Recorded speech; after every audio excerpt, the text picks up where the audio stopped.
ಇದು brownie, but ಮೈದಾಯಿಂದ ಮಾಡಿರೋದಲ್ಲ, healthy ಆಗಿರುವಂಥ brownie. ರಾಗಿ, ಸಿಹಿ ಗೆಣಸು ಮತ್ತು ಬೆಲ್ಲನ ಯೂಸ್ ಮಾಡಿರುವಂಥದ್ದು. ಟೇಸ್ಟ್ ಜೊತೆಗೆ ಟೆಕ್ಸ್ಚರ್ ಕೂಡ ಸೂಪರ್ ಆಗಿದೆ, ಸ್ಪಾಂಜಿ ಆಗಿದೆ, ಜ್ಯೂಸಿ ಆಗಿದೆ. ಬನ್ನಿ ರೆಸಿಪಿನ ನೋಡ್ಕೊಂಡ್ಬಿಡೋಣ.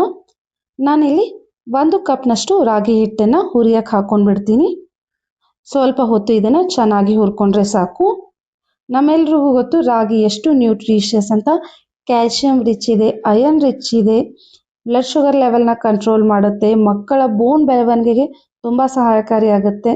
ಸೊ ಇಂಥ ಒಳ್ಳೆ ಬ್ರೌನಿನ ನೀವು ಮಕ್ಕಳಿಗೆ ಇಂಟ್ರೊಡ್ಯೂಸ್ ಮಾಡಿ ಖುಷಿಯಿಂದ ತಿಂತಾರೆ. ಸೊ ಇವಾಗ ಹುರಿದಿರುವಂಥ ರಾಗಿನ ನಾನು ಒಂದು ಮಿಕ್ಸಿ ಜಾರ್ಗೆ ಹಾಕ್ಕೊಂಡ್ಬಿಡ್ತೀನಿ. ಹಾಗೆ ಇದಕ್ಕೆ ನಾನು ಬೇಯಿಸಿಟ್ಕೊಂಡಿರುವಂಥ ಸಿಹಿ ಗೆಣಸನ್ನು ಕೂಡ ಹಾಕ್ಕೊಳ್ತಾ ಇದ್ದೀನಿ. ಸಿಹಿ ಗೆಣಸು ವಿಟಮಿನ್ ಸಿ ರಿಚ್ ಇದೆ, ಇಮ್ಯುನಿಟಿನ ಬೂಸ್ಟ್ ಮಾಡುತ್ತೆ, ಫೈಬರ್ ರಿಚ್ ಇದೆ. ಸೊ ಈ ರೀತಿ ನೋಡಿ ಚೆನ್ನಾಗಿ ಬೇಯಿಸಿಟ್ಕೊಂಡಿರುವಂತಹ 1 ಕಪ್ನಷ್ಟು ಸಿಹಿ ಗೆಣಸನ್ನು ಹಾಕ್ಕೊಂಡ್ಬಿಡ್ತೀನಿ. ಹಾಗೆ 1 ಟೇಬಲ್ ಸ್ಪೂನಷ್ಟು ಕಕಾೋ ಪೌಡರ್ ಮತ್ತು 1/2 ಟೀ ಸ್ಪೂನ್ ವ್ಯಾನಿಲಾ ಎಸೆನ್ಸ್, ಅರ್ಧ ಕಪ್ನಷ್ಟು ಹಾಲನ್ನು ಹಾಕ್ಕೊಳ್ತಾ ಇದ್ದೀನಿ. ಸ್ವಲ್ಪ ಹಾಲನ್ನು ಎತ್ತಿಡ್ತೀನಿ, ಆಮೇಲೆ ಬೇಕಿಂಗ್ ಪೌಡರ್ನ ಆ್ಯಕ್ಟಿವೇಟ್ ಮಾಡ್ಕೊಳ್ಳೋಕ್ಕೆ. ಹಾಗೆ 1/4 ಕಪ್ನಷ್ಟು ಬೆಲ್ಲನ ಹಾಕ್ಕೊಳ್ತಾ ಇದ್ದೀನಿ. 1/4 ಕಪ್ನಷ್ಟು ನಾನು ತುಪ್ಪನ ಹಾಕ್ಕೊಂಡ್ಬಿಡ್ತೀನಿ. ಇವಾಗ ಇದನ್ನು ರುಬ್ಕೊಂಡು ಬಿಡೋಣ. ನೋಡಿ ಸ್ಮೂತಾಗಿ ರುಬ್ಕೊಂಡ್ಬಿಟ್ಟಿದ್ದೀನಿ. ಇವಾಗ ಇದಕ್ಕೆ ನಾನು ಅರ್ಧ ಟೀ ಸ್ಪೂನಷ್ಟು ಬೇಕಿಂಗ್ ಪೌಡರ್ನ ಹಾಕ್ಕೊಂಡ್ಬಿಡ್ತೀನಿ. ಹಾಗೆ 1 ಟೀ ಸ್ಪೂನಷ್ಟು ಬೇಕಿಂಗ್ ಸೋಡಾ. ಇವಾಗ ಸ್ವಲ್ಪ ಹಾಲನ್ನು ಎತ್ತಿಟ್ಟಿದ್ವಲ್ವ ಅದನ್ನು ಹಾಕ್ಕೊಂಡ್ಬಿಡ್ತೀನಿ. ನೀಟಾಗಿ ಮಿಕ್ಸ್ ಮಾಡ್ಕೊಂಡ್ಬಿಡೋಣ. ಈ ರೀತಿ ಚೆನ್ನಾಗಿ ಮಿಕ್ಸ್ ಮಾಡ್ಕೊಂಡ್ಬಿಟ್ಟು ನೋಡಿ, ಈ ರೀತಿ ಎಳೆ ಎಳೆಯಾಗಿ ನಮ್ಮ ಬ್ಯಾಟರ್ ರೆಡಿ ಆಗಿದೆ. ನೋಡಿ ಎಷ್ಟು ಚೆನ್ನಾಗಿ ಫಾರ್ಮ್ ಆಗಿದೆ ಬ್ಯಾಟರ್. ನೋಡಿ ಈ ರೀತಿ ಎಳೆ ಎಳೆಯಾಗಿ ಬರಬೇಕು. ಸೊ ಇವಾಗ ಇದನ್ನು ನಾನು ಒಂದು ಕೇಕ್ ಟಿನ್ಗೆ ಹಾಕ್ಕೊಂಡ್ಬಿಡ್ತೀನಿ.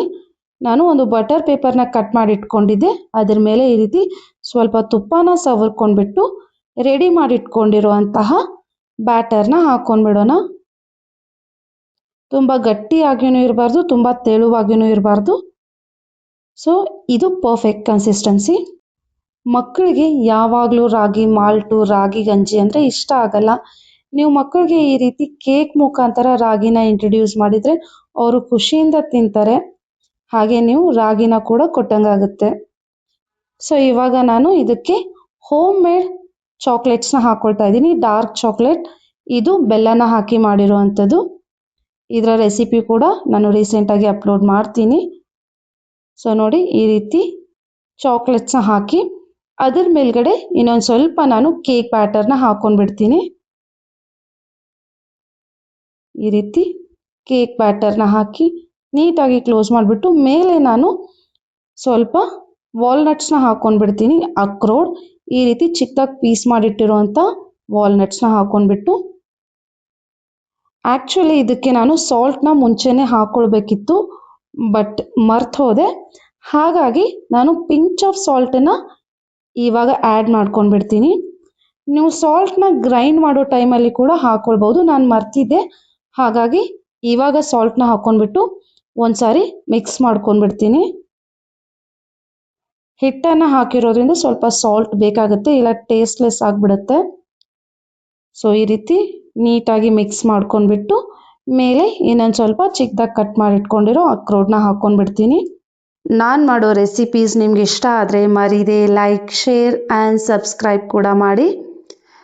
ಇವಾಗ ಇದನ್ನು ಬೇಯಿಸೋಕೆ ಇಟ್ಕೊಂಡ್ಬಿಡೋಣ. ನಾನು ಆಲ್ರೆಡಿ ಒಂದು ಪಾತ್ರೆನ ಪ್ರೀ ಹೀಟ್ ಮಾಡಿ ಇಟ್ಕೊಂಡಿದ್ದೆ, ಅದರ ಮಧ್ಯೆ ಒಂದು ಸ್ಟ್ಯಾಂಡ್ನ ಇಟ್ಟಿದ್ದೀನಿ.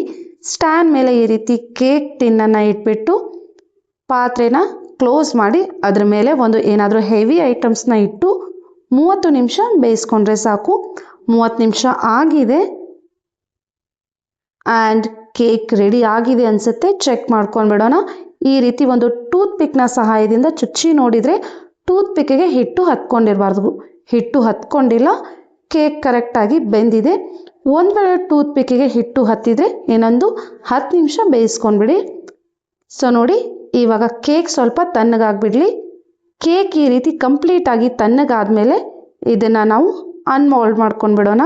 ಸೊ ಒಂದು ಪಾತ್ರೆ ಮೇಲೆ ಟ್ರಾನ್ಸ್ಫರ್ ಮಾಡ್ಕೊಂಡ್ಬಿಡ್ತೀನಿ. ಆ್ಯಂಡ್ ಪ್ರಾಪರಾಗಿ ಕುಕ್ ಆಗಿದೆ. ಇದನ್ನು ಟರ್ನ್ ಮಾಡ್ಕೊಂಡ್ಬಿಡೋಣ.